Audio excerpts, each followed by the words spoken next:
Bartolomé de las Casas es una figura que se ha mantenido vigente a través del tiempo por su labor pionera en el ámbito de los derechos humanos.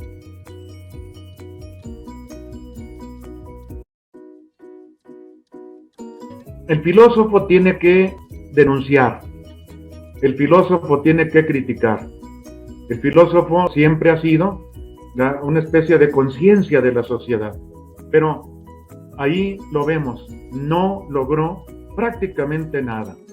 Logró denunciar, logró hacer conciencia en algunos, y es lo que todavía en la actualidad se le considera, se le reconoce.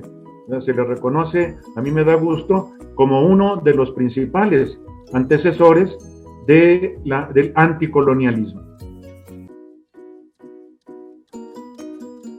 Porque es una figura señera del siglo XVI. El siglo XVI produjo hombres y mujeres, me imagino, aunque han quedado más en el anonimato, pero hombres que destacaron de manera impresionante.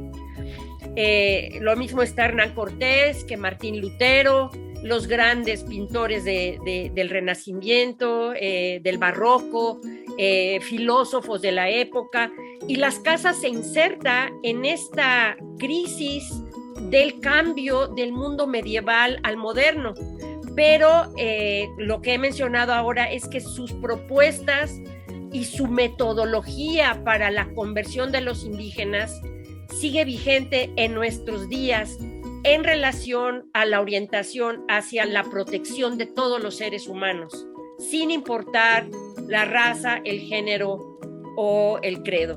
Bartolomé de las Casas fue un pionero. Bartolomé de las Casas es un paradigma, es un modelo de hacer filosofía comprometida, de hacer filosofía que nos sirva, que responda a problemas que son acuciantes. Plantear inclusive a Bartolomé de las Casas como un antecedente muy notable de la filosofía de la liberación. Es decir, alguien que toda su fuerza fue desplegada para que, como he dicho un poco antes, no solamente se fueran los que estaban haciendo injusticia, sino que restituyeran a los indígenas lo que les habían hecho. Las Casas ha sido considerado un defensor de los derechos humanos desde muy temprano. Su persona en este tiempo se liga a la teoría y a la práctica precisamente de esos derechos humanos. Se ha considerado y se le sigue considerando ahora como defensor de los indios y por consecuencia defensor de los hombres, de la humanidad, de todos los oprimidos en todos los tiempos, como lo ha dicho ya el profesor Emilio García de la Universidad Complutense de Madrid.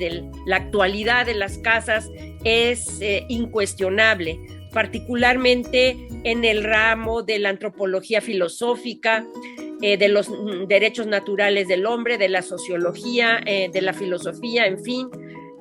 Su influencia sigue siendo motivo de estudio y de análisis. Él parte de lo que llamaban en aquel entonces los derechos naturales. ¿Qué es lo que ahora llamamos derechos humanos? Estos derechos que no dependen únicamente de la positivación, en un positivismo extremo que ya pasó. Ya Ronald Dworkin, gran filósofo del derecho más reciente, vino aquí a México y dejó a todos escandalizados porque les dijo: soy naturalista, defiendo los derechos naturales, son derechos que tiene el ser humano por el hecho de nacer. Estos derechos naturales fue la batalla que dio Bartolomé de las Casas, y en ese sentido es un ejemplo para nosotros. Yo diría que para la actualidad lo que podemos aprender es que la filosofía sirve para fundamentar los derechos humanos. Ahora se buscan otras modalidades. Por ejemplo, algunos defienden los derechos humanos, los fundamentan filosóficamente en las necesidades humanas, diciendo que todo derecho está satisfaciendo una necesidad y que por lo tanto de las necesidades humanas surgen los derechos humanos. Otros, más, digamos, en la línea de Kant, prefieren fundamentarlos en la dignidad humana.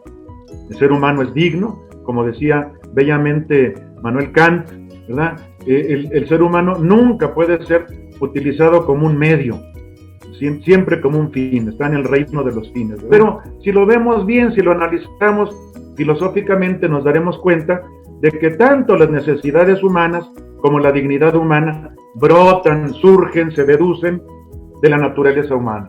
Entonces, Bartolomé de las Casas no estaba tan errado. Incluso en la actualidad nos sirve.